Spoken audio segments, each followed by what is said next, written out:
Welcome back to the Sports News Analysis YouTube page. Just as I previewed every game from Week 14, I'm now recapping every game from Week 14. You can catch me on Twitter at SNewsAnalysis. That's at SNewsAnalysis. The Rams with an impressive win in Orchard Park by a score of 15-12 over the Buffalo Bills. The game-winning touchdown pass, Sam Bradford to Brandon Gibson with 48 seconds left, sealed the deal for the Rams.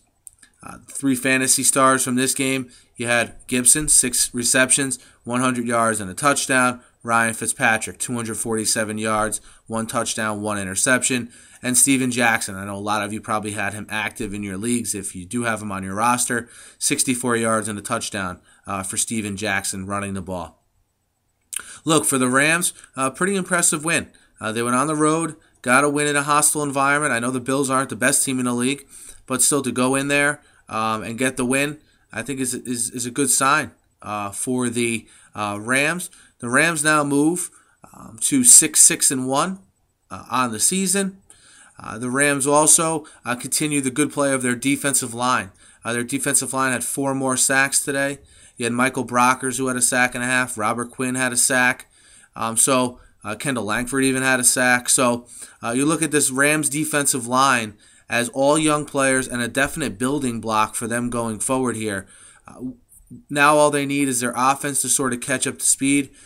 Mainly more consistent play out of Sam Bradford, who didn't have a great game, but he did lead them down the field for that last drive to beat the Bills in this game. For the Bills, they now move to 5-8 on the season, so their playoff hopes are pretty much done. And the Bills, look, it was a case where in this game, I don't really understand. C.J. Spiller once again averages over 5 yards a carry, makes the most out of whenever the Bills utilize him. But for whatever reason, they're reluctant to give him a game where he gets a majority of the work to see what he really can do. I think we saw when Fred Jackson was out how productive Spiller was, how he continues to be productive on a per-carry basis. And I hope for the sake of Bills fans and the team that they start to give this kid a little bit more of a chance to establish himself. They spent a high draft pick on him. He was a top 10 pick, if I'm not mistaken. And they need to start using him like it. Fred Jackson's a nice player, but his ceiling is certainly not as high as a guy like C.J. Spiller.